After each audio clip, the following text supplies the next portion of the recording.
I always thought betrayal was something that happened in movies. You know, those overly dramatic scenes where the main character walks in and sees something that shatters their entire world. But I lived it. And when I say lived, I mean I felt every second crawl over my skin like a cold knife. My name is Jaden. I'm 26.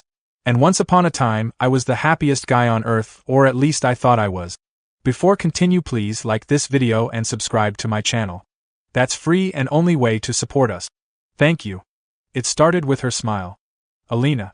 God, that smile could stop traffic. Not because it was bright or movie star perfect, but because it made you feel like you were the only person that existed in that moment. We met at a mutual friend's birthday dinner. She was wearing this light blue dress and had a laugh that could light up a funeral. I remember thinking, yep, that's her. That's the girl I'll fight the universe for. And fight I did. For 2 years, we were inseparable. Sunday brunches, late-night video calls, sneaky weekend getaways that only our bank accounts regretted. I gave her everything. I don't mean money or gifts, though I did plenty of that. I mean my time, my trust, my future. You plan things differently when you think you've found your person. You stop looking. You build a home in them. But I didn't know the cracks were already forming under the surface. Tiny ones. Like the way she'd always hide her phone screen when a message came in. Or how she suddenly needed space, after spending 3 nights a week at my place. I ignored the signs. That's what love does to you. It blinds you, dulls your instincts, and makes you foolishly loyal. I was loyal. Even when I noticed her mood swings. Even when she came home smelling like a different cologne than mine. Even when she forgot our anniversary and said, "Oh babe, dates aren't everything." My gut screamed. But my heart begged for one more chance to believe. Then came the night everything changed. It was a Thursday. Normal day. I made her favorite dinner, chicken parmesan with extra garlic bread. She said she'd be home by 8. I waited until 11. No call. No text. Just me, 2 wine glasses and food gone cold. I thought maybe she got caught up with work. Or traffic. Or something. Anything. But then my phone buzzed. And what I saw. It wasn't a message. It was a video. No name. No caption. Just a video. I almost didn't open it. I wish I hadn't. The video was taken from behind a restaurant window. Dimly lit but clear enough. Alina. My Alina. Sitting at a candlelit table. Holding hands with a guy I didn't recognize. Leaning across the table. Smiling. Then kissing. Like I never existed. Like the last 2 years were just background noise. I stared at that video for hours. Replayed it. Paused it. Zoomed in. Zoomed out. Trying to find a lie. A mistake. Something. But it was real. So painfully real that I couldn't breathe. I didn't cry. Not at first. I just felt hollow. Like someone reached into my chest and scooped everything out. Rage? It came later. Pain? That one never really left. I didn't confront her that night. Or the next. I played along. Pretended nothing happened. Gave her kisses. Smiled when she told me stories. Slept next to her with a heart full of shattered glass. But I made a decision that weekend. If she thought she could play me for a fool, she had no idea who she was messing with. You see, I'm not the guy who yells. I'm not the guy who throws dishes or screams in public. I'm the guy who waits. And plans. Because betrayal may be sweet for the betrayer. But revenge? Oh, that's a whole different kind of dessert. The weekend after I saw that video, I couldn't eat. Couldn't sleep. Just stared at the ceiling, counting every crack in the paint like they were seconds of my life wasted on her. Alina kept texting like everything was fine. She even sent a selfie, smiling, laying in bed, wearing the hoodie I gave her last Christmas. The same one I wrapped with my own hands, thinking she'd wear it when she missed me. That same day, I got a call from her sister. Lana. Yeah. Her little sister. We'd only met a few times before. Family dinners, birthdays, those events where you smile politely, laugh at the same old stories, and then go back to pretending you're strangers. But I remembered her. Everyone remembered Lana. She had this quiet energy. Not the loud, center of attention kind like Alina. No. Lana was calm, thoughtful. Dangerous in a way you can't explain. She called to ask about some event they were planning for their dad. Alina forgot to pass the message, apparently. Typical. I agreed to meet her at this cafe downtown, one of those cozy places with too many plants and indie music that makes you feel like you're in a romantic comedy. I thought I'd be numb. But the moment I saw Lana walking in, something in me twitched. She wasn't dressed fancy, just jeans and a beige sweater. But she carried herself like she didn't need anyone's validation. Confident. Real. She looked at me and paused, like she knew something was wrong. Like she could see the storm behind my eyes. We talked. Mostly about her dad's birthday, but the conversation kept drifting. She asked if I was okay, and I gave her the classic, yeah, just tired lie. She didn't buy it. She stared at me long and hard. Then she smiled, just a small one. And I swear, for a split second, the heaviness in my chest loosened. Funny how that works. The woman who hurt me was supposed to be the one I loved. And her sister, the one I barely knew, felt like a breath of fresh air in a world filled with smoke. After that day, we started talking more. Lana would text randomly, memes, silly videos, articles about coffee, she's obsessed. It felt innocent at first. But it wasn't long before we were talking every night. Sharing stupid secrets, venting about life, joking about things Alina would have never understood. She listened, really listened. And when she laughed at my terrible jokes, it didn't feel polite. It felt real. The guilt? Oh, it crept in.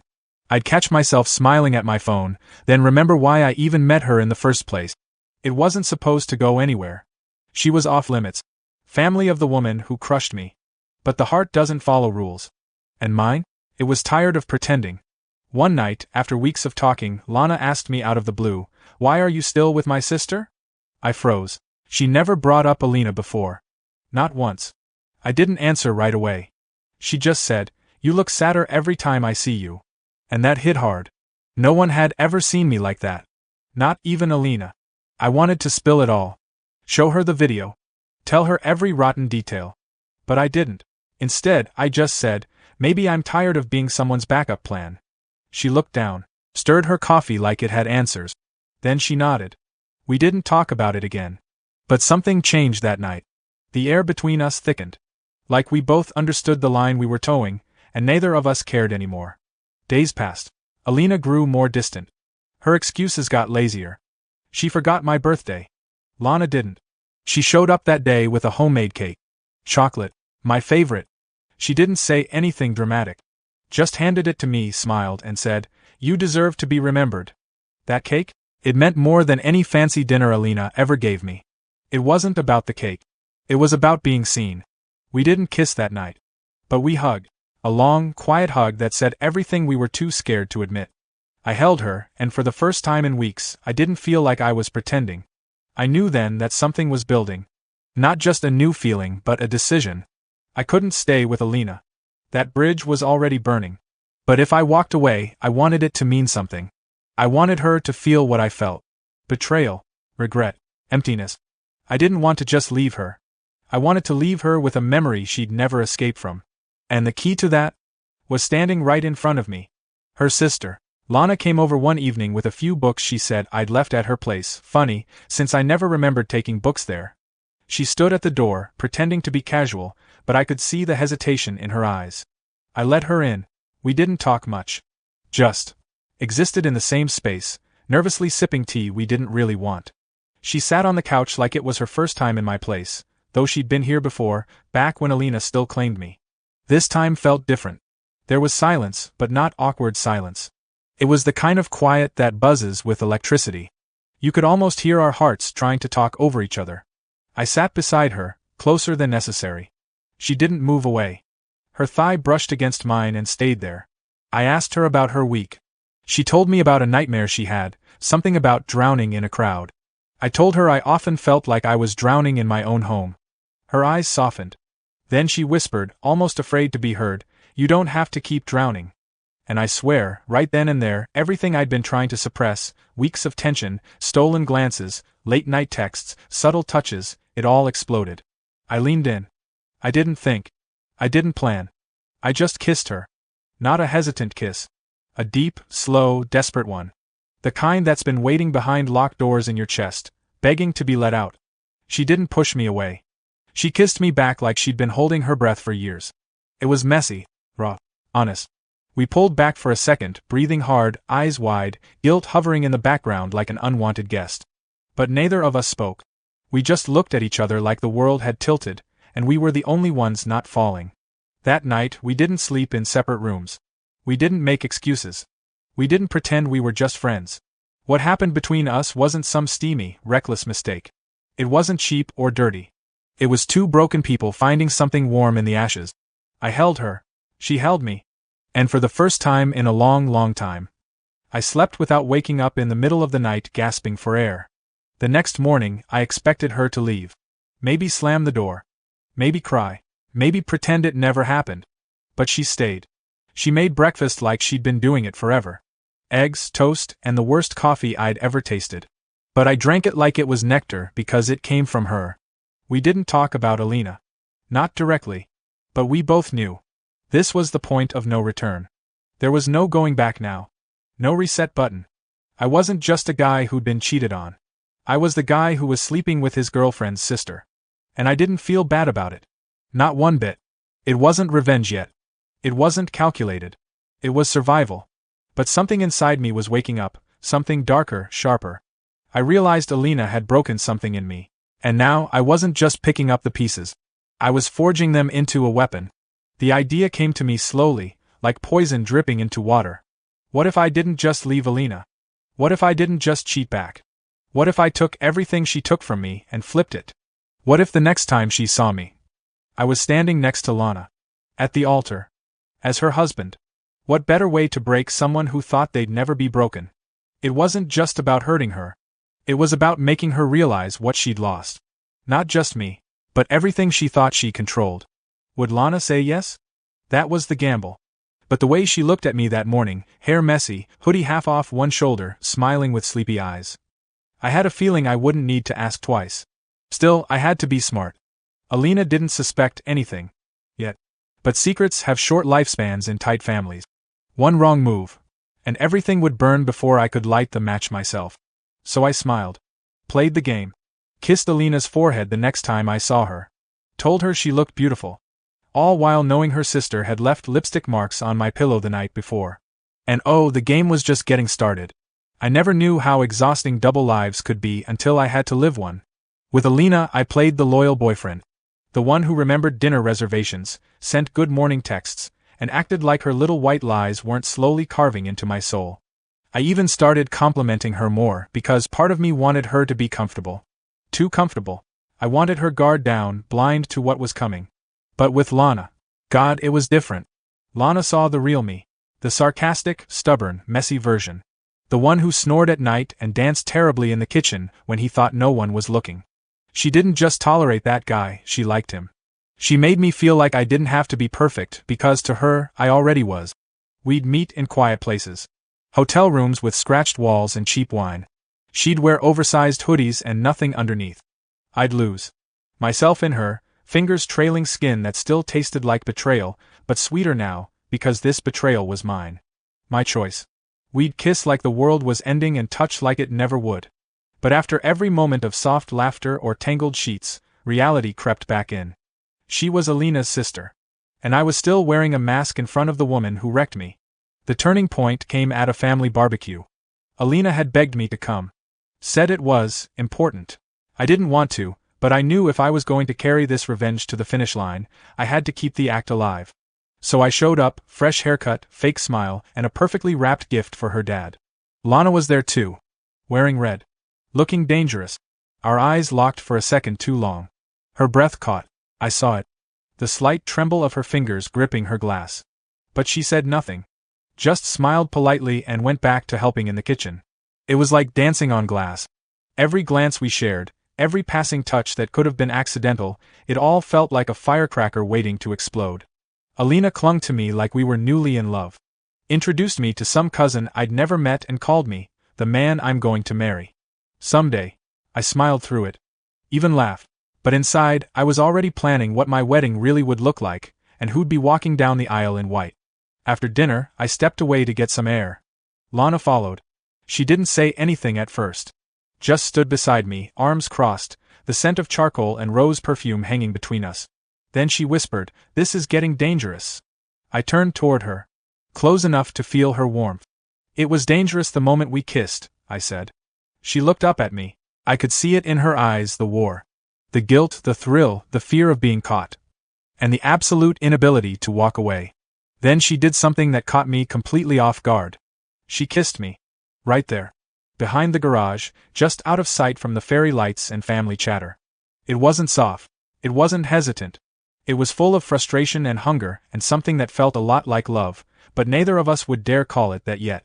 When we pulled apart, she whispered, "If she ever finds out, she'll never forgive either of us." I stared at her. She doesn't deserve forgiveness.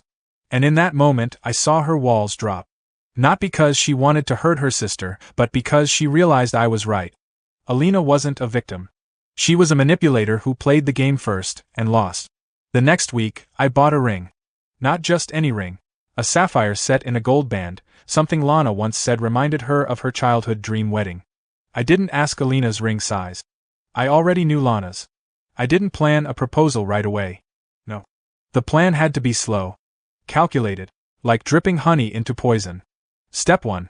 Make Alina feel like she'd won me back. Step 2. Vanish from her life overnight. Step 3. Walk into the same world she lives in. As her brother-in-law. Because some scars you don't hide. You display them like trophies. Alina's birthday was coming up. The big 2 to 8 she wanted a party. Something fancy. Dress code, catering, champagne flutes instead of solo cup. The works. I offered to plan it. She beamed like I'd just proposed. That's the thing about guilt, it makes you act generous. And the thing about revenge, it makes generosity look like love. I booked a venue. Called in favors. Got her favorite playlist lined up. Picked the exact flowers she once mentioned in passing when we were drunk and lying on the floor eating pizza. The ones she never thought I'd remember. She cried when she saw the setup. Told me I was the best boyfriend she could ever ask for. I smiled. Told her she deserved the world. Lana was there too, of course. Invited as family. Draped in a sleek black dress, silent and stunning. Her eyes never left me all evening, even when mine were pretending not to notice her. She didn't speak much.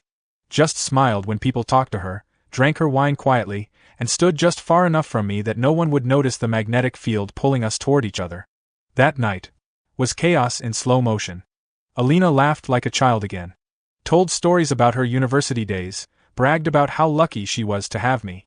Everyone nodded along, unaware that the man beside her was about to vanish from her life like he never existed. She wanted a photo, just the two of us in front of the cake. We stood close. She leaned her head on my shoulder. I wrapped my arm around her waist. The flash clicked. And I knew I would never look at that photo again without laughing. Because that photo? It would be the last image of us ever taken. After the party, we went back to her place. She was tipsy, soft, whispering sweet nothings, running her fingers through my hair. She leaned in for a kiss that tasted like expensive wine and ignorance. I kissed her back. Just long enough to say goodbye. That night, she fell asleep wrapped around me like ivy. I stared at the ceiling, counting heartbeats, imagining how it would feel when she woke up and found me gone. Not just from her bed. From her life. I didn't leave a note. Didn't send a text. Just slipped out before sunrise, the way regrets always do. I didn't go home. I went to Lana's.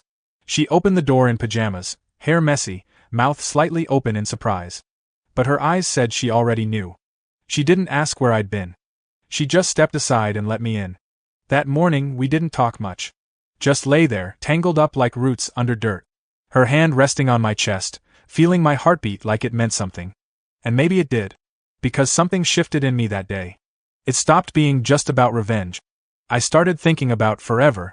About what it would mean to build something real from the wreckage. To take the mess Alina made and turn it into something beautiful. I wasn't sure Lana would say yes.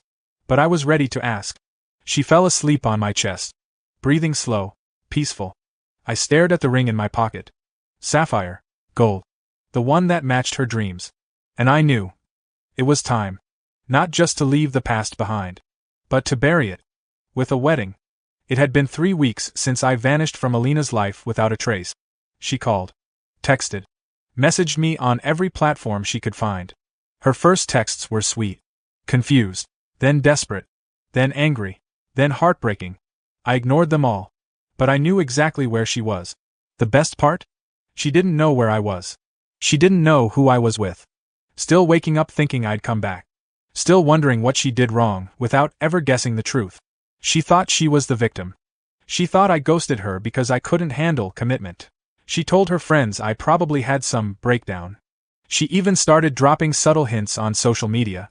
Posts with fake smiles and empty captions like, healing and finding myself again. I watched it all unfold like a spectator at a play I had written myself. But the final act? That one was mine to deliver. And it came in the form of an envelope. Cream-colored, hand-delivered. Inside, an elegant wedding card. My name. Lana's name. And a date. A very, very soon one. I knew when she got it. Because my phone lit up with notifications so fast it almost froze. She tried calling. Again. And again. She sent one message, just one, that caught me off guard. It said, "Is this some sick joke?" I almost replied, "No, that was your relationship." But I didn't. Silence was louder. Lana and I had planned everything in secret. We didn't want a long engagement. We didn't need it. This wasn't about drama. This was about finality. We got married in a quiet vineyard outside the city. Small crowd. Only people who mattered. Lana wore ivory. And when I saw her walking toward me, barefoot in the grass, smiling like she'd waited her whole life to be loved the right way, I knew I wasn't just taking revenge anymore. I was rewriting everything Alina stole from me. The ceremony was soft. Beautiful. Emotional. But in the back of my mind, I knew the real moment hadn't come yet. We sent the wedding photos to family. And by family I mean everyone, including Alina. She found out on a Wednesday afternoon. The same time her Instagram story said, "Self-love is the best love." How poetic. She messaged me again. This time, "Tell me this isn't true." I didn't answer. But Lana did. She replied from her own phone with one photo. Her hand. Wearing the ring. And underneath, just 2 words. "I do." Alina blocked us both immediately after. But the damage was already done. She couldn't escape it. Every holiday. Every family event. Every wedding anniversary. She'd see us.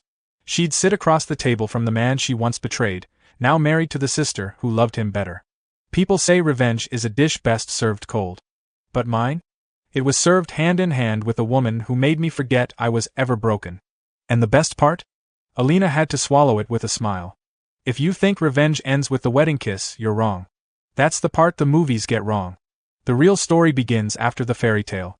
After the photos are taken, the champagne is popped, and the last guest leaves with a slice of cake they'll forget in their fridge. The silence after the storm? It's louder than the thunder. The morning after Lana and I got married, we woke up as husband and wife, no longer hiding, no more secrets between us. But we knew there were still secrets buried in the people around us. Because while Lana said, "I do," the world around us was silently asking, "How could you?" It started with her mom. We went over for dinner 2 days after the wedding. She opened the door and gave us that half-smile parents use when they're trying to figure out if they should hug you or slap you. We brought flowers. She accepted them.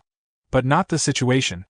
"I just wish it didn't happen this way," she said halfway through dinner, her voice as cold as the untouched mashed potatoes on her plate. Lana said nothing. But I could feel her hand clench under the table. The guilt was growing inside her like mold in the corners of a perfect room. She didn't regret loving me. But she hated the war it started. Alina, meanwhile, was waging her own private rebellion. Blocking us online wasn't enough. She started talking. To friends. To family. To anyone who'd listen. Telling them I was a liar. A manipulator. A cheater. Ironic, right? The girl who cheated on me was now painting me as the villain. And some people believed her. That's the part they don't warn you about when you get revenge. People choose sides. And not always the ones you expect. Some of my friends distanced themselves. Said they didn't want to get involved.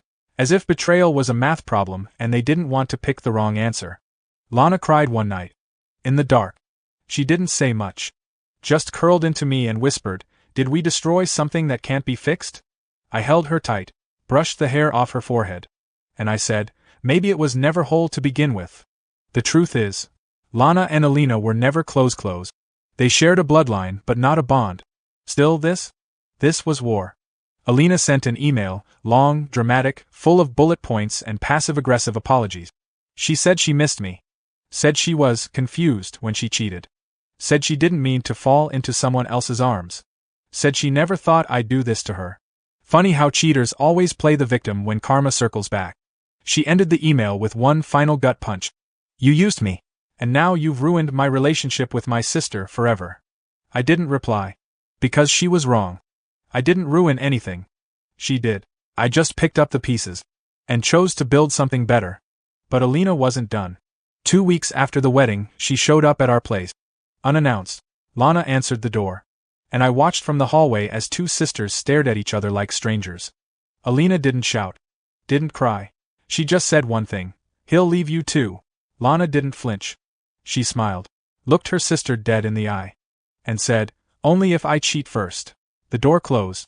And with it, the last thread of whatever family bond they'd once had. That night we didn't talk about it.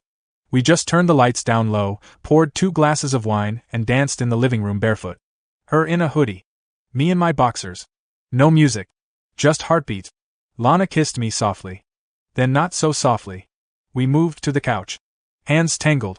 Breath fast. The kind of intimacy that makes you forget everyone else even exists. It wasn't perfect, but it was real. And sometimes that's all revenge really is. Finding peace where someone tried to leave you broken. The dust was finally starting to settle. Or so we thought. Lana and I were adjusting to married life. Nothing fancy, just the simple joys of coffee in the morning, binge-watching crime documentaries at night, and sharing a bathroom sink that was always cluttered with her skincare stuff and my messy shaving gel. Normal. Safe. And then Alina struck back. Not with words. Not with tears. But with something way worse. She went public. It started with a social media post, just a black and white photo of her and me from a year ago. Smiling. Arms wrapped around each other. Fake happiness frozen in time. The caption? Funny how people promise forever. And marry your sister instead. The comments exploded. Within hours, the post had been reshared dozens of times. Screenshots flew into group chat. Old friends started texting me. Some with shock. Others with judgment. Some actually said, "Did you really do that to her?" I didn't respond. Because I knew the truth didn't matter anymore. Alina wasn't trying to get me back. She was trying to destroy what I had. Her DMs were wide open, and people were eating it up. She painted herself as the broken girl. The one who got blindsided. The one who still loved me, even after I left. The lies. The video. The part where she wrecked everything before I ever walked away. More strategic. She called her sister. Tried to talk it out. Tried to make her see reason. But Alina had already made her choice. She wanted blood. She didn't say why I left. She left out the cheating. And what shocked me the most? Some people believed her. Even people who had once congratulated me on the wedding were now whispering behind our back. Lana was furious. But she wasn't the scream into a pillow type. No, she was colder. And she wasn't going to stop until we bled for what we had. A few days later, we were out grocery shopping. Just normal stuff, bread, fruit, Lana arguing with me over almond milk like it was a political issue. Then we heard it. A voice. Sharp. Tired. Ugly. Must be nice to parade around after stealing your sister's man. We both turned. It was one of Alina's friends. She didn't even try to hide her disgust. Just stood there with her phone in hand, recording. Lana stepped forward, calm as ice. We didn't steal anything. We just cleaned up the mess your friend left. Boom. The woman scoffed and walked away, but the damage had been done. It was official. We were a scandal now. Everywhere we went, we got looks. Some judgmental. Some curious. Some envious. But all of it added up to noise. I stepped behind her. Wrapped my arms around her waist. You won't, I said. But what if she ruins everything? Soft. Slow. And we kissed again. But this time it was different. It was raw. And noise has a way of worming into even the strongest hearts. That night Lana broke. She stood in the kitchen, arms crossed, staring at the wall like it had answers. I don't want to lose you, she whispered. She can't. She already tried. Then I kissed her neck. She turned to face me, eyes wet but steady. Like we were holding each other tighter, trying to drown out the world outside. Clothes fell. Hands explored familiar places with desperate hunger. And on the kitchen counter, in the flickering light of the fridge, we forgot to close. We reminded each other what this was really about. Not Alina. Not revenge. Just us. And maybe that's what scared Alina the most. That despite everything she threw at us, we didn't crack. We got stronger. She lost control. And now she was spiraling. And spiraling people? They do desperate things. And Alina was about to go too far. Way too far. Alina wasn't stupid. Crazy? Maybe. Hurt? Definitely. But stupid? Not a chance. When her posts didn't work, when the sympathy from her followers started to fade, she went deeper. She started digging. And what she found? She twisted it into something deadly. It started with a knock on the door. 2 men. Clean cut. Polite. Too polite. Private investigators. Alina had filed a formal complaint against me. Claimed I had emotionally manipulated and psychologically abused her while we were together. She even backed it up with fake screenshots. Messages doctored so well I almost believed them myself. And then came the real kicker. She accused me of grooming Lana. She said I had preyed on her younger sister during our relationship and manipulated her into a marriage to hurt Alina emotionally. It wasn't just petty drama anymore. It was legal. It was calculated. And it was terrifying. Lana sat frozen as the men explained the investigation. Her hand gripped mine like she was hanging off a cliff. I didn't flinch. Because deep down I knew Alina. She wasn't trying to win. She was trying to ruin me. Ruin us. And she didn't care who got burned in the process. I hired a lawyer immediately. A good one. Because I knew if this spiraled the way she wanted, I could lose everything, my career, my reputation, even Lana. The days that followed felt like walking on a minefield. Every message I sent. Every interaction I'd ever had with either of the sisters. It was all being examined. Twisted. Scrutinized. She was breaking. Not because she doubted me. But because she couldn't believe her sister, her blood, could lie this deliberately, this cruelly. One night, Lana sat on the floor of our bedroom. No makeup. Hoodie drawn over her head. She looked up at me and whispered, "Maybe we shouldn't have done this. Maybe we were the mistake." I knelt beside her, heart shattering. "You're not a mistake," I said. "She is." She leaned into my chest. Cried silently. Clung to me like I was the only thing real in a world built on lies. The lawyer worked fast. We collected everything. The video of Alina cheating. The text she sent after I left. The records proving Lana and I didn't even speak privately until after the breakup. It was all there. The truth. But truth doesn't always matter in a world obsessed with noise. Alina doubled down. Made new accounts. Posted anonymous blog entries claiming to be the abused ex. Shared blurry photos of Lana and me, zoomed in, captioned with things like, "This is what betrayal looks like." And people believed her. Again. The threats came in waves. Some people messaged Lana, calling her a homewrecker. Some messaged me, saying they hoped I'd lose everything. We stopped going out. Stopped answering calls. Started locking the doors even during the day. It was like we were living in a glass house and Alina had the stones. And still. We held on. Because in those quiet, stolen moments, when the world was silent, when her head rested on my chest and my fingers traced the outline of her hip under soft blankets, I knew I would fight for her until my last breath. Not because she needed protection, but because she was the only thing left that felt like home. Eventually, the investigation closed. No evidence, no charges, nothing. We were cleared. But not unscathed, because while the fire didn't consume us, it did leave scars. Alina disappeared from the spotlight after that. Deleted her accounts. Moved out of town, according to her mother. Rumor was she had a breakdown. I didn't gloat. I didn't celebrate. Because I wasn't the villain in this story. I was just the guy who got burned. And kept standing. But something had changed in Lana too. She was quieter now. More cautious. Less trusting. And that hurt more than anything Alina ever did. Because if revenge gave me closure, it also took something from her. Something pure. Something soft. And I hated that. So I made a promise to myself. To earn her trust back every single day. To make our love louder than the lies. To write a future so beautiful, even the past couldn't cast a shadow over it. A year passed. 12 long months since that wedding day. Since the silence from Alina's last message. Since the war ended not with a bang but with a sigh. Lana and I had rebuilt ourselves in the quiet. We moved to a new apartment. Smaller but ours. No memories soaked into the walls. No ghostly echoes of betrayal or guilt. Just the sound of 2 people learning to be okay again. I changed jobs. Cut off mutual friends. Blocked the ones who didn't bother asking for my side of the story. Lana went back to painting. Her canvases started full of dark reds and blacks, angry, messy, raw.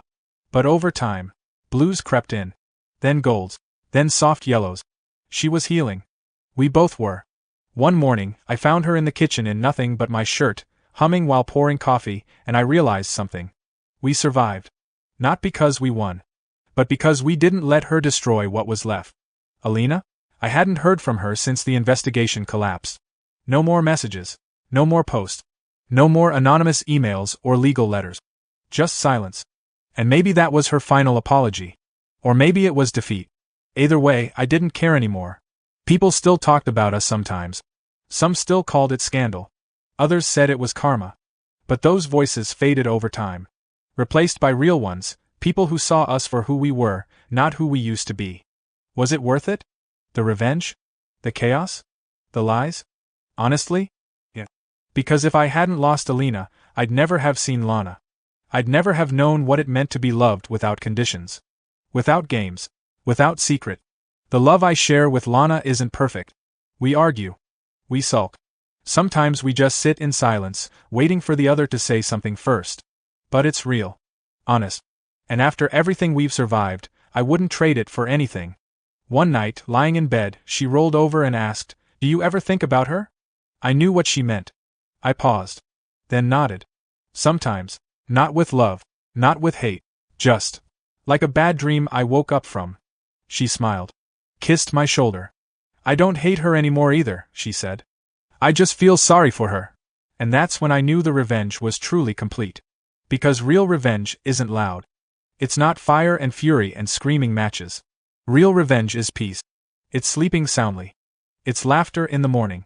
It's knowing they lost someone they never deserved, and watching you give that love to someone who does. We lit candles that night. Not for her, but for us. Celebrating 1 year of surviving hell. And choosing to stay.